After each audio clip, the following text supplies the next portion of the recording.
Votre journal de la fin de journée, c'est Europe Soir.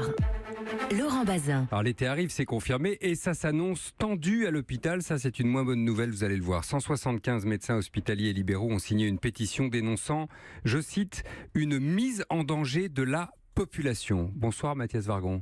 Bonsoir. Merci d'être avec nous. Vous êtes chef des urgences à l'hôpital de La Fontaine à Saint-Denis. C'est un site qui est considéré comme en grande difficulté.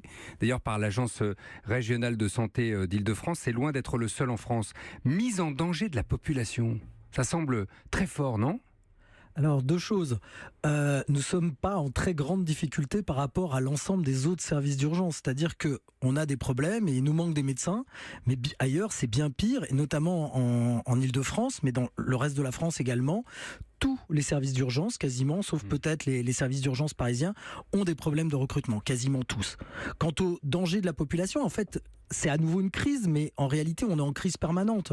C'est cette mise en danger de la population. Cet hiver, on a fait quelque chose qui s'appelait le No Bed Challenge pour montrer qu'on avait des patients qui restaient sur des brancards toutes les nuits. No bed, pas de lit. Bed, oui, pas de lit. Le challenge de pas de lit, où c'était une comparaison des hôpitaux.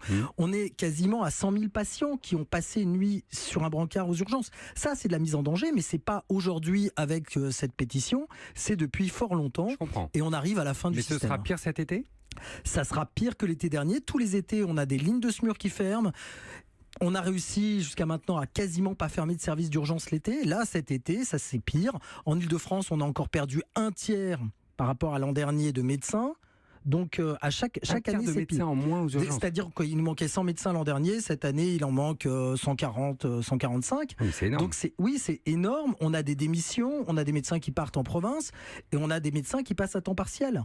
Je lisais à Bourges, par exemple, 8 postes occupés, il en faudrait 28. À 3, 23 postes occupés, il en faudrait 35. Combien chez vous ? Moi, je dois en avoir 14 et il m'en faudrait une vingtaine. Mais c'est chez tout le monde que c'est comme ça. En fait, on a une concurrence... En fait, nos médecins sont ni assez bien payés pour le travail et la difficulté du travail. C'est ça, on vous a pas supprimé des postes de médecins, qu'on se comprenne bien. Moi, j'ai pas de poste supprimé. Vous n'arrivez pas à les trouver. C'est exactement ça. Mon hôpital me permet d'embaucher des personnes. Le problème, c'est qu'on les embauche à un tarif qui est extrêmement loin du marché. Et donc, un médecin, alors en plus, je n'embauche pas des médecins forcément avec beaucoup d'expérience, mais un médecin en moyenne va gagner 3 500, 4 000 euros par mois, plus peut-être 1 000 euros avec les gardes. S'il fait son temps normal, en général, ils font des heures sup, alors qu'un intérimaire va gagner au minimum 1 200 euros pour 24 heures. Le choix est vite fait.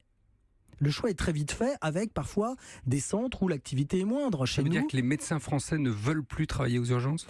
Je pense que oui. Les médecins français. Vous n'avez pas recruté, par exemple, là, cette année, de médecins français ? Pour l'instant, je n'ai pas recruté de médecins français. Non, je recrute que des médecins à l'étranger qui, eux, acceptent de venir parce que, par rapport à leur pays, c'est quand même mieux la France. Mais les conditions sont tellement dures actuellement. 24 heures sur 24, le service tourne, ce qui n'était pas le cas il y a quelques années.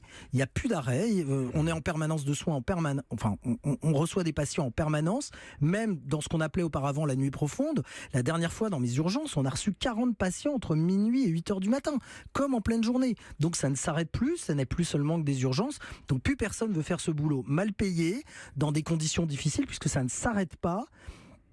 Alors que partout ailleurs, on trouve des jobs mieux payés. Donc à un moment, même si les gens adorent les urgences, et c'est un métier formidable, à un moment, on met plus sa vie en danger, parce qu'on parle de population en danger, mais là, c'est les médecins qui sont en danger, et les autres personnels d'ailleurs. Pour les patients, ça veut dire quoi, tout ce que vous décrivez ? Ça veut dire beaucoup d'attentes, j'imagine, qui est assez classique aux urgences, pardon de le dire aussi. Mais c'est pas vrai. Aussi cash, mais c'est pas vrai. Faux. Comme ça, c'est démenti. En Île-de-France, mais en France, il y a les patients, entre 60 et 70% des patients passent moins de 4 heures aux urgences.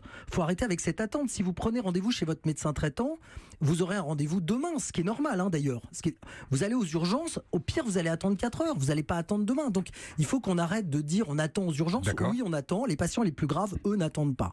Donc ce qu'on espère, c'est que cet été, il n'y aura pas de retard à la prise en charge des patients les plus graves, mais ça peut arriver parce qu'au milieu du bordel, faut dire ce qui est, on peut passer à côté d'un patient grave, et pour les patients les moins graves, pardon, mais ce que vous décrivez, c'est un risque de surmortalité ? Oui, c'est des patients qu'on peut perdre ? J'espère que non. J'espère que non, mais en tout cas de mécontentement de la population, c'est clair, mais il va falloir aussi que la population s'éduque et ne vienne pas ni aux urgences ni chez le médecin traitant Dès que possible. C'est tout et tout est pas on peut pas obtenir tout de suite. Merci Mathias Argon. On entend votre engagement dans votre manière de décrire votre boulot. Vous êtes chef des urgences de l'hôpital de La Fontaine à Saint-Denis. Merci d'avoir été avec nous ce soir. Merci beaucoup.